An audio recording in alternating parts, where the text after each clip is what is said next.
Bonjour à tous, bienvenue pour ce nouveau tutoriel. Alors aujourd'hui, on va voir comment créer des fougères. Comme vous pouvez le voir donc dans mon dernier rendu là ici pour ma dernière formation sur la création d'un dinosaure, donc j'ai pu vous montrer comment poser des fougères sur une scène, mais je vous ai pas montré le processus de création de ces fougères et c'est ça qu'on va voir de A à Z dans ce tutoriel. Alors, pour ça, il va vous falloir un smartphone ou un appareil photo, et puis Photoshop ou GIMP et Blender. Voilà, donc ça va se faire en deux parties. On va d'abord créer la texture, et puis après on va aller sur Blender pour créer nos petites fougères. Donc, dans un premier temps, moi je vais ouvrir Photoshop, et puis, comme vous pouvez voir, je suis allé dans la nature un petit peu, et puis j'ai pris des photos. Donc j'ai cueilli les feuilles de fougères qui m'intéressaient un petit peu et puis j'ai pris des photos de ces feuilles de fougères. Puis, donc ça c'est la première partie, les prendre sur fond blanc un petit peu avec une lumière un peu neutre. Et ensuite donc vous avez un JPEG que vous importez dans Photoshop ou dans GIMP. Puis on va détourer ces images. Alors pour détourer une image dans Photoshop, je vous montre le processus rapidement.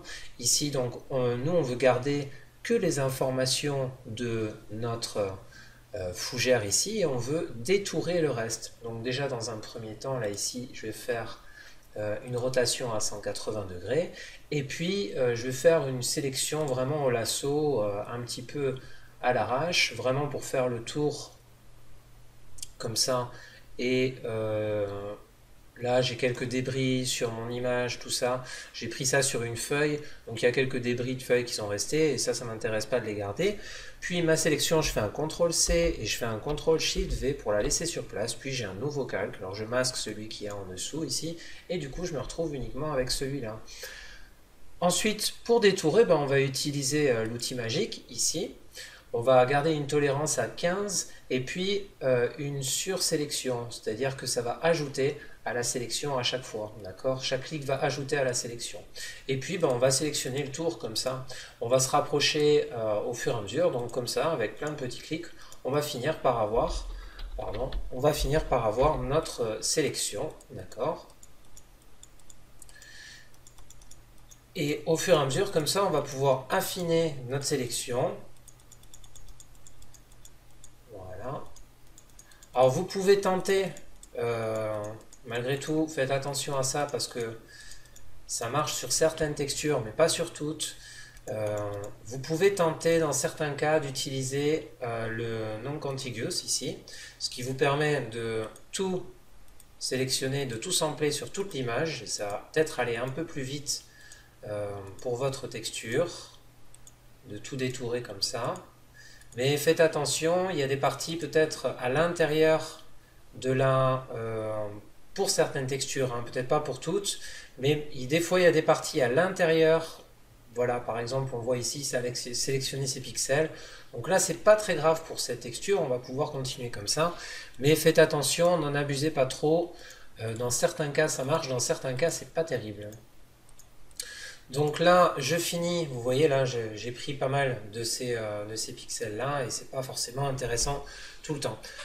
On va garder cette sélection-là, on va faire un petit select et mask ici. Alors, je vais faire OK, je vais faire CTRL-SHIFT-I pour inverser la sélection, puisque c'est la sélection à l'intérieur qui nous intéresse. D'accord? Puis je vais pouvoir faire ma sélection comme ça. Donc là, on voit bien notre sélection. Ce qu'on peut faire là, ici, on peut voir que c'est très crénelé dans ces endroits-là. Donc on peut augmenter le smooth. Voilà. Et ce que ça va faire, c'est que ça va nous lisser en fait toute cette partie-là. Et puis on aura quelque chose d'un peu plus sympa. On va faire OK. Très bien. Puis je vais faire un CTRL-C, CTRL-SHIFT-V encore. Et là, je vais avoir mon image complètement détourée. Ok? Donc quand vous avez une image comme ça qui est prête à être utilisée, vous pouvez la sauvegarder déjà en PNG. L'idée, ça va être de faire ça avec, par exemple, deux feuilles adultes, comme celle-là et celle-là, donc celle que je viens de faire, et puis une feuille un petit peu plus jeune. Pour avoir une variation sur votre texture, pour faire en sorte que votre plante, au final, elle soit pas trop répétitive et qu'il n'y ait pas uniquement une seule texture sur votre plante. Donc, n'hésitez pas à utiliser 3 textures comme ça. Et après, moi, ce que je fais en général, donc je fais un file new, ici. Je fais un 2048 par 2048, donc pour avoir une texture carrée. OK. Très bien. Et puis, après, ben, je vais aller chercher mon calque ici, CTRL-A pour tout sélectionner, CTRL-C pour copier. Et puis, CTRL-V ici pour l'amener dans mon calque. Ensuite, je vais pouvoir le poser comme ça. Et puis, le mettre ici sur 1/3 de ma texture à peu près. D'accord? Donc, quelque chose, voilà, quelque chose comme ça ici. Et je valide. Très bien. Donc, ensuite, je vais pouvoir retirer le fond, puisque moi, je veux garder ma transparence. Et je vais faire ça pour mes 3 images. Ok? Donc, celle-ci et celle-là. Et ce que ça va me donner à la fin, c'est une texture où je vais tout importer comme ça, où je vais avoir mes 3 feuilles sur la même texture. Et c'est cette texture qu'on va utiliser pour créer notre fougère. Donc cette texture, moi je l'ai sauvegardée en PNG. D'accord, vous avez ici donc la texture en PNG pour garder la couche alpha, bien évidemment. Et j'en ai même fait une autre avec une autre espèce de fougère que je suis allé chercher dans la forêt aussi et que j'ai photographié. Voilà, qui est un petit peu plus dur à détourer, mais voilà, ça fait le boulot. Et vous pouvez comme ça créer votre banque de textures que vous allez utiliser pour créer vos fougères. Donc voilà pour la création de vos textures avec Photoshop. Vous avez vu, c'est pas très dur, ça reste la base. C'est que de la sélection, du CTRL-C, CTRL-SHIFT-V pour laisser sur place. Et ensuite, donc, on importe tout ça dans une même texture. Alors, maintenant, allons voir un petit peu ce qui se passe dans notre Blender. Et dans notre Blender, on va utiliser le moteur de rendu Cycles. Très bien. Et puis, on va créer une première feuille. Donc, dans un premier temps, je vais tout supprimer de ma scène. Avec A 2 fois, je sélectionne tout et je supprime tout. Je vais me mettre ici avec un Start Display. Comme ça, vous aurez les raccourcis clavier en direct de ce que je suis en train de faire. Et puis, avec Shift A, on va rajouter un plane. Ce plane, on va le laisser au milieu. On fait Shift C au cas où pour qu'il soit bien au milieu. Et on va passer en mode Edit sur ce plane. Très bien. On va se mettre en vue 7, donc vue d'en haut, en top, et on va passer en mode non perspective avec le numpad 5. Puis on va sélectionner avec clic droit et clic droit les deux parties ici. Très bien. On va bouger ça en faisant un G, Y, et on va amener ça quelque part par là. Ok. Puis ça, avec un G, Y, on va le mettre un petit peu au niveau du pratiquement au niveau du point. D'accord? Ensuite, on va faire un CTRL R et on va rajouter un petit peu de la géométrie comme ça. Quelque chose comme ça, on cherche quelque chose d'assez low poly, c'est pas la peine de mettre trop ici de polygones. Donc, on va dire là, je rajoute 7 cuts, c'est amplement suffisant. Très bien. Et ensuite, avec l'édition proportionnelle, je vais m'amuser à mettre cette partie-là en pointe. Donc pour mettre en pointe, je vais ouvrir l'édition proportionnelle, je vais mettre un Enable ici, et je vais choisir le Sharp. D'accord? Et avec un SX, vous voyez que je vais pouvoir commencer à créer une forme un petit peu générale, globale de feuille. Voilà, quelque chose comme ça. Et je vais faire la même chose ici avec cette partie-là. Avec le scroll de ma souris, je peux augmenter ou baisser ma zone d'influence. Donc là, je fais que du SX. Faites bien attention à ça. Et je sélectionne toute ma feuille. Et comme elle est un peu fine à mon goût, je fais un SX général pour avoir une forme, quelque chose comme ça. D'accord? Voilà, ça c'est pas trop mal. Ensuite, on va se mettre en vue de côté, touche 3.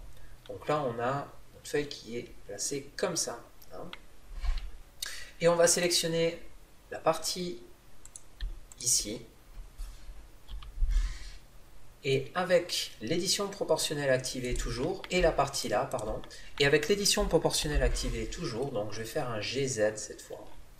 Et je vais faire en sorte d'amener une courbure un petit peu à ma feuille.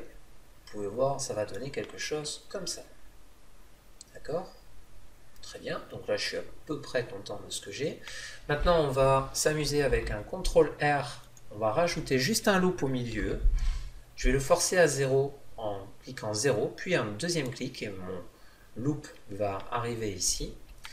Et ce loop ici, je ne vais pas sélectionner les deux extrémités, donc avec un shift clic droit et un shift clic droit, je vais désélectionner ces parties-là et je vais baisser donc ces parties,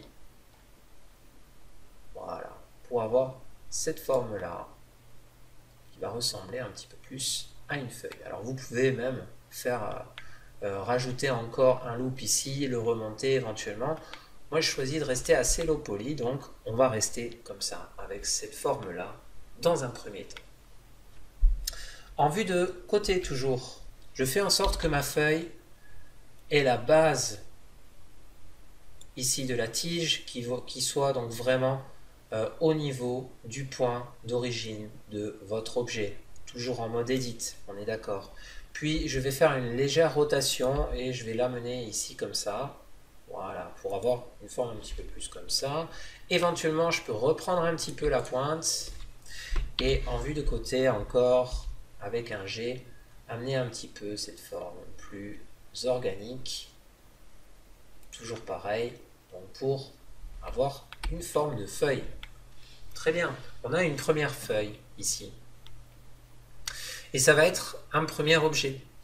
Alors, l'idée, ça va être de dupliquer cette feuille, de faire des rotations, mais dans un premier temps, on va déjà s'occuper d'un premier shader. D'accord? L'idée, ça va être de créer 3 feuilles différentes. Donc, pour ces 3 feuilles, bien entendu, on va faire un Shift DX et un Shift R pour multiplier ça. D'accord? Alors, pour la première feuille, celle-ci, je pars ici en vue d'en haut et je vais ouvrir mon interface en deux. Je vais me mettre en mode texture, UV Image Texture Editor, et je vais cliquer sur Open ou avec un simple clic et glisser. Ici, je vais amener ma texture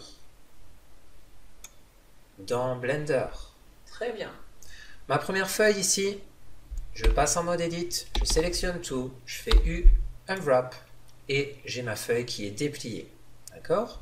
Donc, avec R90, moins si besoin, je vais placer ici les vertices de ma feuille à l'endroit où j'ai mis donc ma première feuille dans ma texture. Et je vais même me permettre, tout en gardant l'édition proportionnelle activée, de placer ça de manière un petit peu plus organique au besoin. D'accord? Vous pouvez voir que là je déforme de manière douce pour pouvoir suivre un petit peu la géométrie de ma feuille sans toutefois chevaucher sur les autres. Ok, pour la première feuille, on est bien. On va faire la même chose avec la deuxième feuille. On sélectionne tout, Unwrap avec U, et pareil avec R90 négatif. Voilà, je vais pouvoir sélectionner l'ensemble, faire un S, peut-être un petit SX dans l'ensemble, voilà. Et toujours pareil avec G, l'édition proportionnelle activée ici, sinon ça ne marchera pas. Voilà, je vais pouvoir placer ça de cette manière-là pour suivre un petit peu la géométrie de ma deuxième feuille. Et puis pour notre petite feuille ici, comme elle est plus petite déjà dans l'ensemble, on va sélectionner tout. Et puis on va faire un SX pour suivre un petit peu plus, voilà, avoir quelque chose d'un petit peu plus large. Et d'ores et déjà, on va pouvoir la scaler. et puis la placer, toujours pareil, avec un GY ici. Ok. Cette petite feuille, de la même manière, je fais un U, un wrap, une rotation, 90 moins, hop, et puis je place ça toujours au bon endroit. En utilisant l'édition proportionnelle, je peux de manière souple, alors parfois je ne veux pas quelque chose en pointe, là vous voyez que ça part en pointe, donc ici je peux prendre, au lieu de sharp, je prends smooth, et là je vais avoir quelque chose qui est plus raccord avec ce que je veux. N'hésitez pas à jouer sur la molette pour la zone d'influence. Voilà pour le dépliage UV. Maintenant, on va vouloir un shader smooth pour nos trois objets. Donc on va pouvoir faire ça sur nos trois objets d'ores et déjà. Premier objet, on va utiliser donc un array et un empty pour gérer en fait la rotation. Alors on pourrait faire un shift D R 90 par exemple, Z, voilà, et puis multiplier ça. Moi je veux avoir quelque chose de plus sympa à gérer et de plus facile à gérer. Donc pour ça, je vais sélectionner et je vais rajouter un empty au centre de ma scène. Donc je vais faire un Shift C pour bien remettre mon curseur au centre. Et avec Shift A, je vais rajouter un empty. Cet empty, je vais prendre une sphère. Ok, très bien. Puis, je vais rajouter un array, un modifieur array pour dupliquer ma feuille sur cette feuille-là. Donc je vais rajouter un modifieur array. Et puis, je vais mettre un compte à 10, admettons, pour voir. Ok. Je ne veux pas un relative offset, je veux un object offset et je veux que ce soit mon empty qui gère, donc je pointe mon empty ici. Puis je fais une rotation sur l'axe Z de mon empty et vous pouvez voir que j'ai mes feuilles qui sont là. Et je vais même pouvoir faire un scale, voilà, pour avoir ce genre de forme qui va être un peu plus intéressante. Alors je vais scaler un petit peu vers le haut, voilà. Et puis je vais augmenter encore la rotation sur l'axe Z pour avoir quelque chose de bien le moins régulier possible. Voilà. Ok, donc là on a notre première feuille qui est gérée. Maintenant, on va faire la même chose, mais avec notre deuxième feuille. Donc notre deuxième feuille, on va la mettre avec M dans le deuxième calque. Et notre troisième feuille, avec M, on va la mettre dans le troisième calque. Et on va faire un petit peu la même opération. Alors je vais faire un Alt-G pour la remettre au centre. Et je vais rajouter mon modifieur array. Je vais rajouter mon empty ici, qui sera un empty cube cette fois, pour avoir une autre forme, d'accord? Et sur mon modifieur array, je vais toujours dire que c'est un object offset, pas un relative offset. Je vais cliquer sur mon cube. Je vais dire que ça va être un compte à 8 cette fois, d'accord? Et pareil, là je vais faire un RZ. Voilà, jusqu'à avoir cette forme-là. Et je vais scaler un petit peu l'ensemble. Juste sur mon empty, comme ça je vais avoir un contrôle intéressant. Même chose pour la petite feuille, ici, Alt-G pour la mettre au milieu. Puis je vais dupliquer, pas dupliquer, je vais rajouter un empty encore. Cet empty, ça va être un empty. Cette fois, on va mettre un, qu'est-ce qu'on va mettre? Un cône. Pourquoi pas?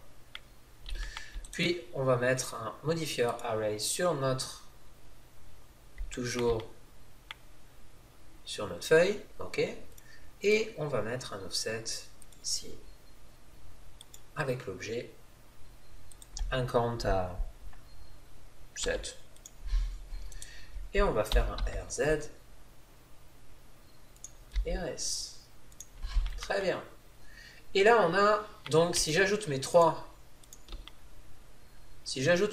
ici, mes trois calques, on va avoir quelque chose d'un petit peu plus intéressant par rapport à ce qu'on avait avant. Alors premier truc que je voudrais, c'est sélectionner mon plane 1 ici, passer en mode edit dessus, et puis rajouter une petite rotation un petit peu, voilà, pour avoir quelque chose de plus intéressant à gérer. En vue de côté, voilà, cette feuille-là, elle ira un peu plus vers le haut, on va dire. et elle aura ce type de rotation là. L'idée c'est qu'elles n'aient pas toutes exactement le même profil quand on fait les rotations. Donc comme ça, comme vous avez trois feuilles différentes, vous pouvez vous amuser à rajouter un petit peu de différentes rotations comme ça pour avoir ce type ici de forme qui sera plus intéressant à gérer. Alors maintenant, on va rajouter les shaders et créer le shader. Ça va être la dernière étape.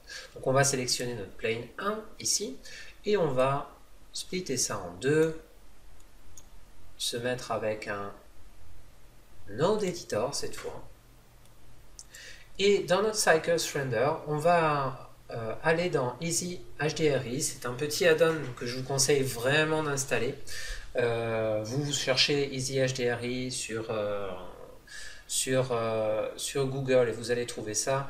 Et ensuite, vous allez chercher dans File User Preferences, Set Easy HDRI, ici. Ok, vous l'activez. Enfin, vous allez chercher le point zip, vous faites un install add-on from file, vous cherchez le point zip et vous installez ça et vous allez avoir votre Easy HDRI. Ça vous permet de faire un éclairage en 2 clics comme ça. Vous allez là, vous faites un Create World Nodes, vous allez dans le dossier, vous avez tous vos HDRI. A priori, ça va être celui-là pour moi. Et voilà, c'est tout. Maintenant, si je fais Shift Z, j'ai un éclairage avec donc cette map-là. Alors pour le tutoriel, je vais choisir cette map là. Voilà, très bien. Et puis donc on va créer notre shader à partir de ça. Pour ça, alors petit truc pour l'éclairage HDRI qui marche bien, qui est plus réaliste aussi, c'est d'activer dans le Color Management, donc c'est ici que ça se passe. Vous allez dans Color Management, vous l'ouvrez et vous passez juste avec Filmic, ok, et avec un High Contrast, vous allez avoir quelque chose de plus sympa. Alors ça c'est vraiment le petit truc, c'est pas obligatoire, mais ça vous permet vraiment d'avoir quelque chose de plus réaliste. Maintenant, on va pouvoir créer notre shader sur notre plane. Je rappelle, pour passer en mode rendu, on utilise Shift Z ici, ok, pour voir ce qui se passe en direct.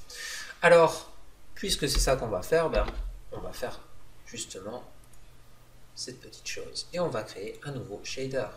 Ce shader, ce sera un shader ferme, comme fougère en anglais. Et on va rajouter un shader ici avec Shift A. On va rajouter un shader Principal. Ok. Ce shader Principal, on va le brancher ici de surface à surface. Ok. Et c'est notre texture qui va donner les informations de couleur ici. Donc là, on voit déjà nos informations de couleur apparaître. C'est déjà une première chose, pas mal. Mais moi, j'aimerais faire plusieurs petites choses. Déjà, j'aimerais rajouter un petit peu de bump, un petit peu de normal à cette texture. Et pour ça, je vais rajouter un converteur, color ramp. Ce color ramp, je vais le brancher de là à là. Alors avec CTRL SHIFT clic, si vous avez, toujours pareil dans les add-ons indispensables, si vous avez Node Wrangler activé, ok, celui-là il est par défaut dans le Blender, pas besoin de l'installer. Avec CTRL SHIFT clic, vous allez pouvoir voir en direct le nœud sur lequel vous cliquez. Donc ça, c'est super. Là ici, donc j'ai une information de noir et blanc et c'est ça qui va me créer mon bump. D'accord? Donc mon bump, je vais le créer avec un vecteur cette fois et je vais prendre un bump. Je vais utiliser ma couleur ici en tant que hauteur ici et je vais brancher ma normale sur ma normale. Maintenant, je vais avoir ce type là, ici. Donc c'est pas mal, mais je vais peut-être mettre un petit peu moins de force, un 0.4, ça va être suffisant. Allez, 0.6, admettons. Très bien. Maintenant, c'est bien, mais j'aimerais faire un premier mix avec quelque chose de qui laisse passer la lumière. D'accord? Et pour l'instant, j'ai rien qui laisse passer la lumière ici. Et ce shader, c'est le shader translucent. Donc on va rajouter un translucent ici. Et on va faire la même chose que ce qu'on a fait. Donc les informations de couleur vers les informations de couleur. Et les informations normales vers les informations normales. Et on va faire un CTRL-SHIFT-clic là-dessus pour voir ce qui se passe. Donc là, on voit que ça laisse bien passer la lumière quand on regarde par-dessous. Super. Et j'aimerais maintenant mixer ça et ça. Très bien. Donc on va rajouter un shader mix, shader, et je vais pouvoir mixer mes deux informations. Je garde à 0,5, ça va donner quelque chose de correct. Maintenant, on va utiliser les informations d'alpha, de notre texture de départ ici. Vous pouvez voir qu'elles sont en deuxième là. Et c'est une information noir et blanc donc qui va me dire la partie noire, je veux qu'elle reste transparente, la partie blanche, je veux qu'elle apparaisse. Pour ça, on utilise un shader transparent. Comme son nom l'indique, un shader transparent est transparent. Si je clique dessus, on voit que tout est devenu transparent. Et j'aimerais rajouter donc un mix shader et utiliser le facteur alpha en tant que facteur, puisque c'est ces informations de noir et blanc qui vont gérer qui apparaît ou qui n'apparaît pas. En haut, on va mettre ça. En bas, on va mettre ça. Et on CTRL-SHIFT-clic là-dessus. Là, on voit que mes textures sont inversées. J'ai juste à inverser ici mes deux textures. Voilà, c'est le transparent qui doit être en haut. Et là, donc, j'ai bien ma texture qui est là. Et mon shader est créé. Comme les autres ici ont bien été dépliés et vont utiliser la même texture, donc mon plane 001, je vais lui mettre le même matériau, et mon plane 002, je vais lui mettre le même matériau également.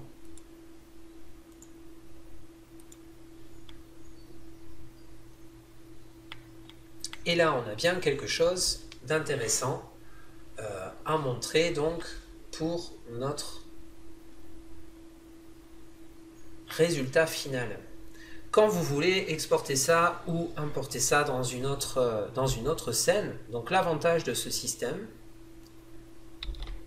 je vais faire un Shift-Z pour revenir dans ma vue 3D, l'avantage de ce système, c'est que vous pouvez moduler vraiment le nombre de feuilles que vous voulez. Si vous voulez moins de feuilles, vous allez sur vos 3 feuilles ici, puis là par exemple j'en veux que 8, et puis là j'en voudrais que 6, et puis là j'en voudrais que 6 aussi.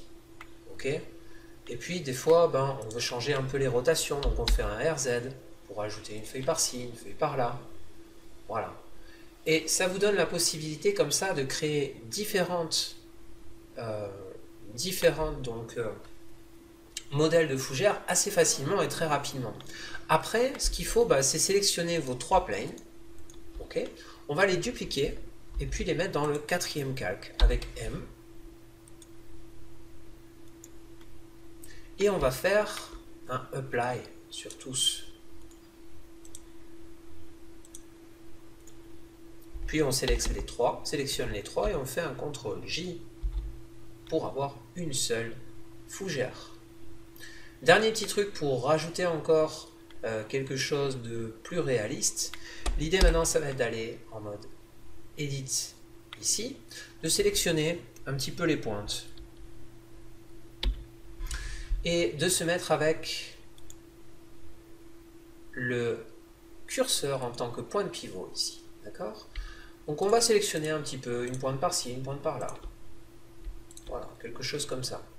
Et on va utiliser le Sharp en édition proportionnelle et avec un RZ.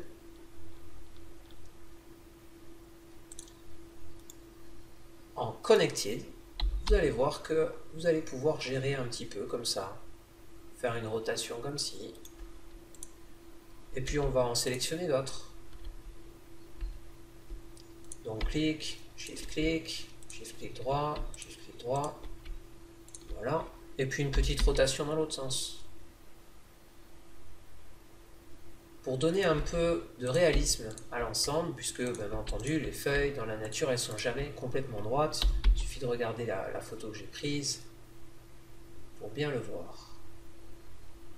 Donc en fonction, vous gérez votre zone d'influence et puis vous allez comme ça avoir quelque chose d'un petit peu plus intéressant. Même chose pour les rotations des feuilles dans l'ensemble, vous pouvez avec L sélectionner une feuille complète et sans l'édition proportionnelle cette fois, faire une légère rotation, ok, sur certaines feuilles uniquement, d'accord, pour pouvoir rajouter toujours ce réalisme qu'on recherche, voilà, et là vous allez avoir quelque chose de beaucoup plus intéressant à montrer, donc quand vous allez importer votre objet. Donc ce modèle par exemple, ça pourrait être à la fin, vous pouvez l'appeler finalement fougère ou ferme, ok, ferme 1 parce qu'on peut en faire plein. Et l'avantage de ce système, c'est que après vous n'avez plus qu'à moduler un petit peu ce que vous avez dans les 3 premiers calques pour avoir différents types de fougères. Et puis à la fin, comme ça, donc créer différents modèles de fougères assez facilement, juste en modulant. Donc cet objet, après, vous faites un CTRL-C, vous faites votre petite banque de fougères avec différentes textures, et puis avec un CTRL-C, CTRL-V, vous allez juste chercher votre objet, et il sera dans votre scène. L'avantage de ça aussi, c'est que si vous utilisez le même système de 1/3 partout sur vos textures, vous pouvez juste aller chercher une autre texture, hop, comme par exemple celle-là,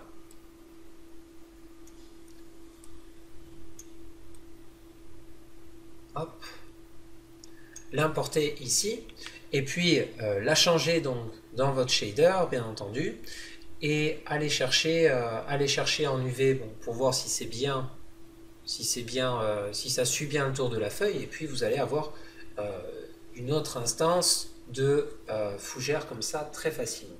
Voilà pour la création de fougères. J'espère que ce tutoriel vous a plu. N'hésitez pas à regarder dans les liens de la vidéo pour voir un petit peu ce que je fais. Et à très bientôt.